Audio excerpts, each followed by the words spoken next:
Hi, my name is Felice, and I'm the Happy Star Wars Guy.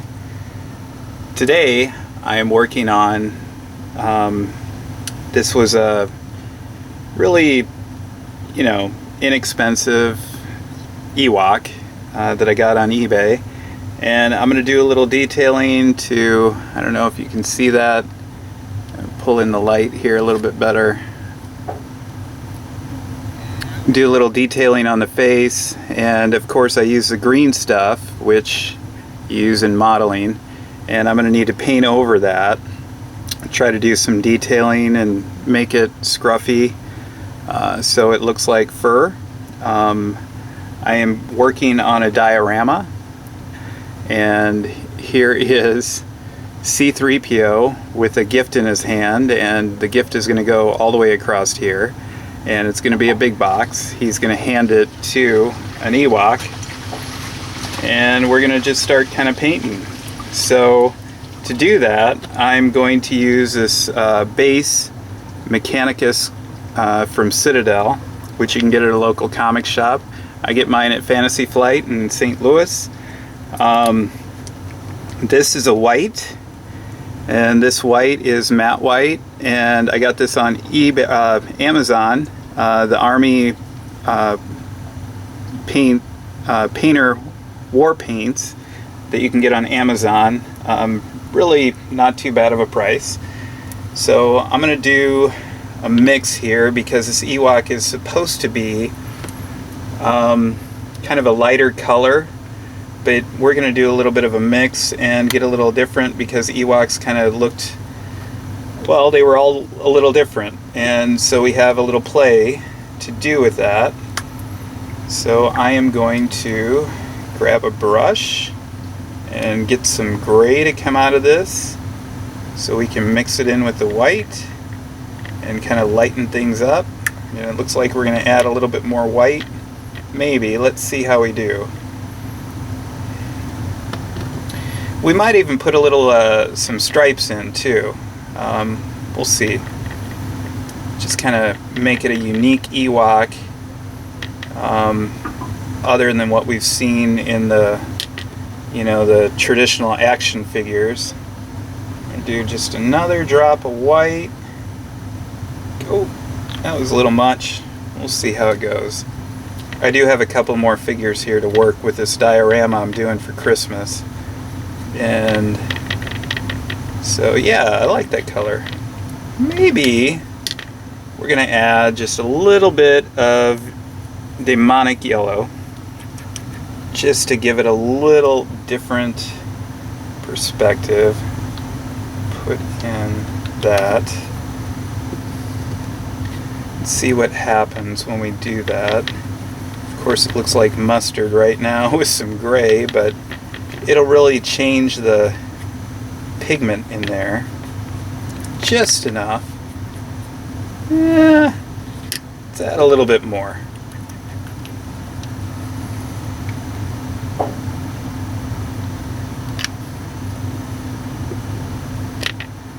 Okay, get the right color hue that we want.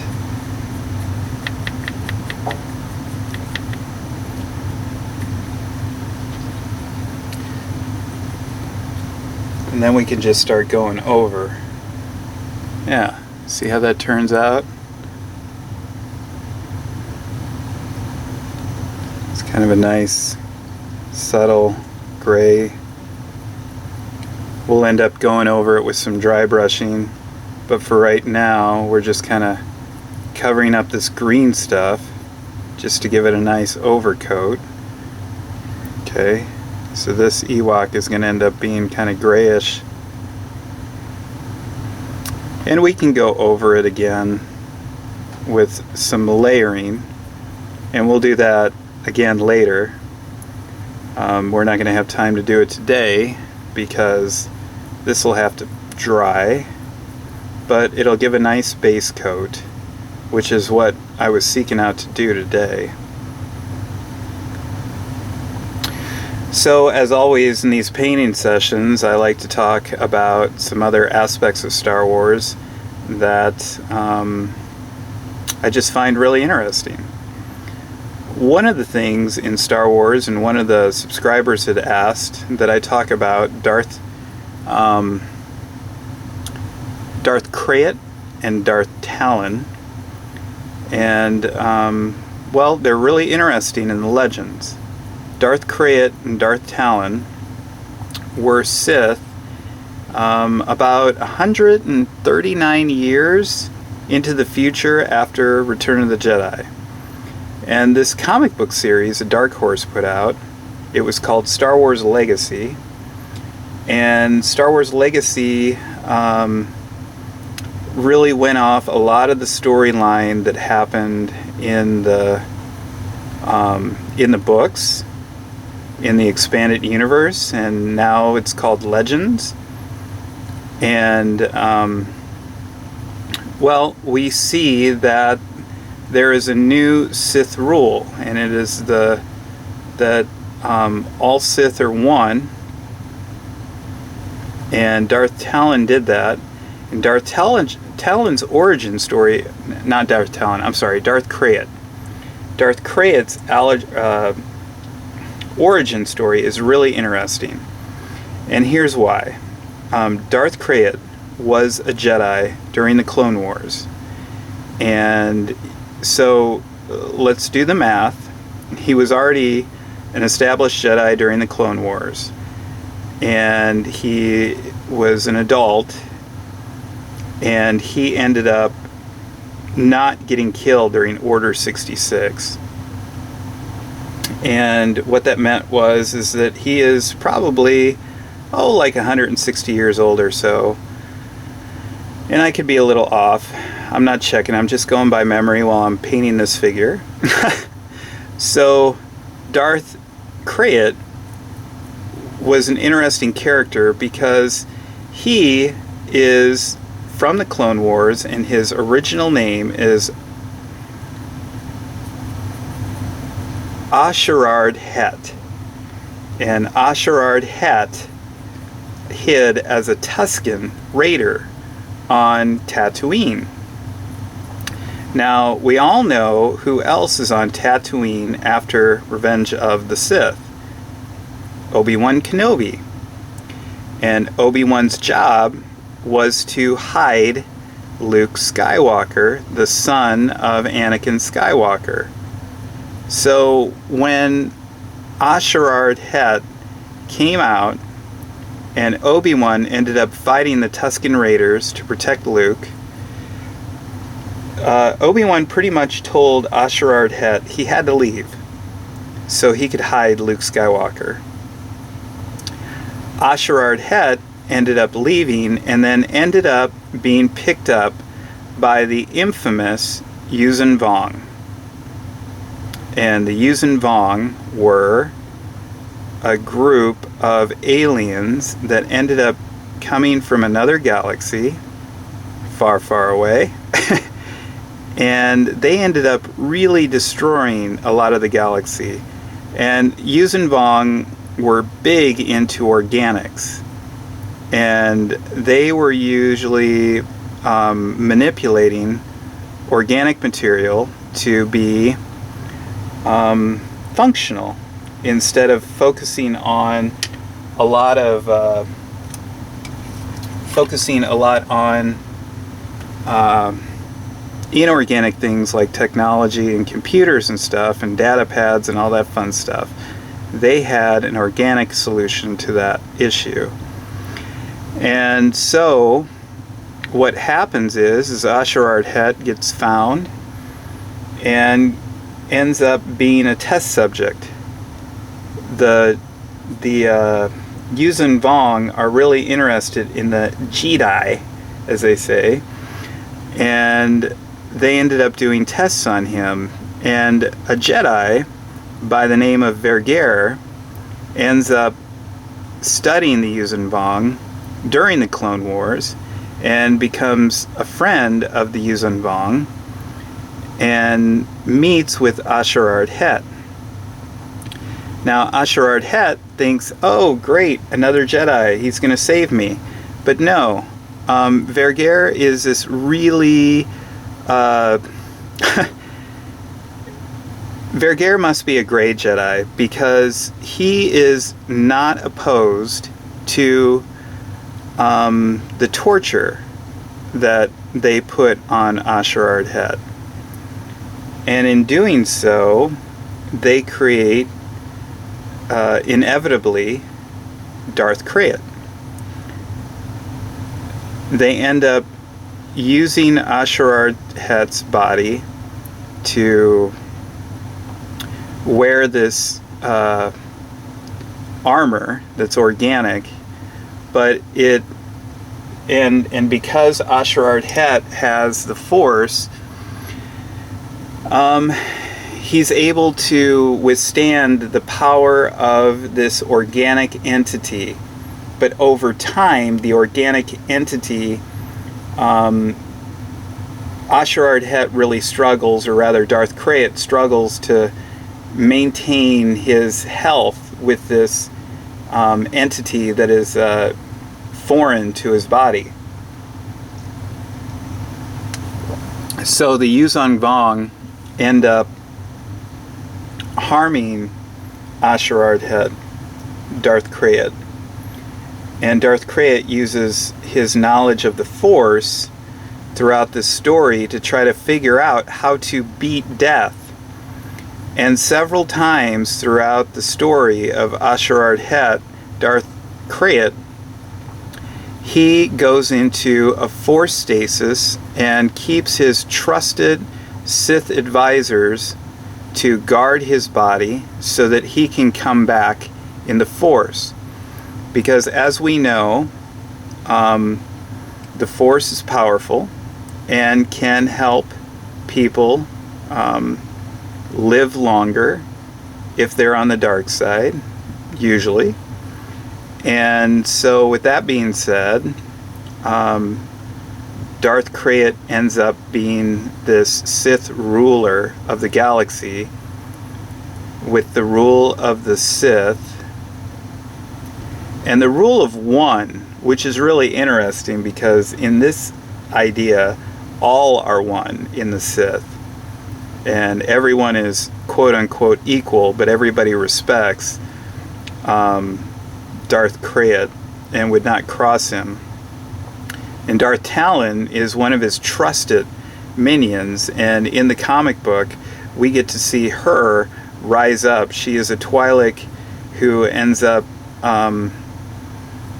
becoming a very powerful Sith in the storyline. And everybody loves her because, let's face it, a lot of Star Wars guys are, well, a lot of Star Wars enthusiasts end up being guys, and it's a female Sith. So, you know. But anyway, she is really powerful. So even if you're into just the Jedi lore, it's really awesome to see a strong female lead in the dark side, which we haven't really seen throughout the Star Wars storyline. And this one is done for right now. This little guy is going to end up having a dry, which will conclude this video. But to conclude the story, and I might start another one while I do that, I'm going to set him down right there. Oh no! Yikes. Note to self, dust off my workbench.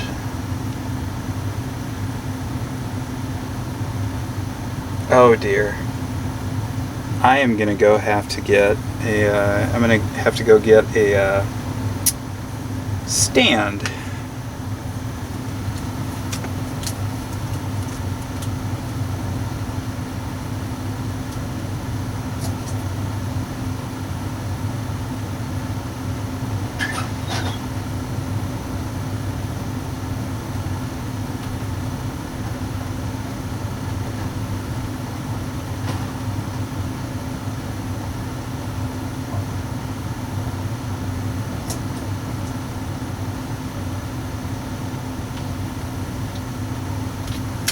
And for some odd reason I can't find a stand. So, what are we gonna do? We're gonna take a paper clip we are going to pop it in his foot. And set that up. There we go. Okay, so Darth Krayt, back to him. Okay, Darth Krayt ends up fighting with Cade Skywalker, the great-great-grandson of Luke Skywalker. Cade Skywalker is really interesting, but today's focus is going to be on Darth Krayt and Darth Talon. So back to that. Darth Krayt and Darth Talon ended up fighting the Imperial Empire, which is led by Baron Fell. Wait. Oh, I could be wrong. Jagged Fell's great-grandfather. And if you haven't read the comic or the novels, you don't know who Fell is, the family. But they are overall an Imperial family, and Jaina and Jag Fell end up marrying each other. But back to Darth Krayt. So I'm going to stop there. Darth Krayt ends up going into stasis. He maintains his continuing to rule the Sith. He tries to seek out the holocron with Darth Bane, because Darth Bane had studied essence transfer, which was something that Frieden Nad had figured out. And Darth Bane called Darth Krayt an abomination to the Sith Order, because Darth Bane had, even in his Force spirit in the holocron, decided that the only way you can maintain the Sith Order is the rule of two. And Darth Krayt ruined that vision by creating the rule of one, where he creates, basically, he recreates what Lord Khan had created before the great Jedi versus Sith war that was on Ruusan with General Hoth of the Jedi, or of the very, very old Republic. So anyway, Darth Krayt is really interesting. You should check out Dark Horse's comics. You can find them on Comixology, or you can find the comics through Amazon and get them through the Kindle service, because Amazon is mixed with Comixology now to provide your comics. And I've been using digital comics for quite a while, and I really enjoy that. It saves on paper. We can argue about that never on this channel. But anyway, here we go, continuing to paint the Ewoks that I'm doing for this diorama. The really interesting thing about the Sith Order is that when an apprentice arises to become a Sith, they end up having to kill their master. Much like the rule of two. However, in this situation, it's really interesting because we get to, in the comic books, you get to really appreciate a Sith Lord, and then Darth Talon ends up killing him, her master. And so it's a good read. You should check it out. Dark Horse Legacy, and it's the story of a rogue Force user, Cade Skywalker, and how he ends up coming to terms with who he is as a Skywalker and takes out Darth Krayt. So very interesting storyline. If you haven't read it, I highly encourage you to do so. The whole point of the Happy Star Wars Guy is to really just bring out some of the Star Wars stuff that you haven't already seen, and hopefully give you a happier appreciation to Star Wars, even though Disney has taken it over and recreated things. There's a lot they can go off of, and I really look forward to the day they kind of go through the Star Wars legends and recreate them. So we'll see that. I'm just going to set that right there. All right. Thank you for tuning in to this week's episode. Please make sure that you like and share and subscribe if you haven't already. Check out Happy Star Wars on Instagram, where you can see my collection of all of my Star Wars stuff in picture form. And also I'll put in links to where I got the paints and so forth, and so you can, if you want to, detail your own figures and everything. I know a lot of people would think this is an abomination, but honestly these figures aren't worth much because they're incomplete and they're a little worn anyway, so I'm reusing them and repurposing them, which is fun and artistic, and that's what I love to do. And with that being said, tune in next week, and we're going to see another episode of me painting. Next week I'm going to finish the Star Wars Stormtrooper. And with that being said, may the Force be with you, and have a great week. Thanks.